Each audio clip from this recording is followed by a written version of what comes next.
There was once upon a time a little baby whose father was Japanese ambassador to the court of China and whose mother was a Chinese lady.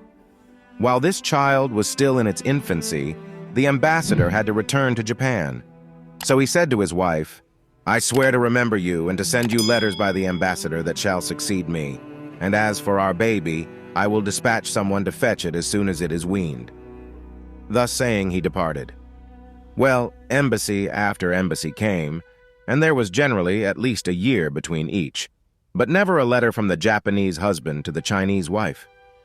At last, tired of waiting and of grieving, she took her boy by the hand, and sorrowfully leading him to the seashore, fastened round his neck a label bearing the words, "The Japanese ambassador's child." Then she flung him into the sea in the direction of the Japanese archipelago, confident that the paternal tie was one which it was not possible to break, and that therefore father and child were sure to meet again.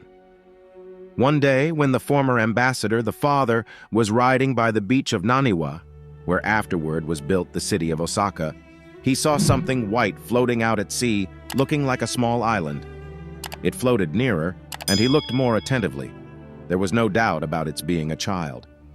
Quite astonished, he stopped his horse and gazed again. The floating object drew nearer and nearer still. At last, with perfect distinctness, it was perceived to be a fair, pretty little boy of about 4 years old, impelled onward by the waves. Still closer inspection showed that the boy rode bravely on the back of an enormous fish.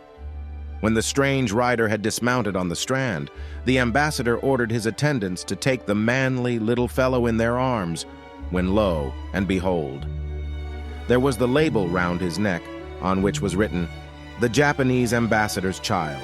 "Oh yes," he exclaimed, "it must be my child, and no other, whom its mother, angry at having received no letters from me, must have thrown into the sea.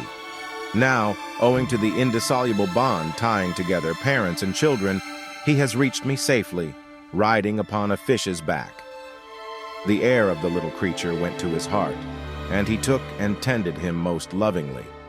To the care of the next embassy that went to the court of China, he entrusted a letter for his wife, in which he informed her of all the particulars, and she, who had quite believed the child to be dead, rejoiced at its end.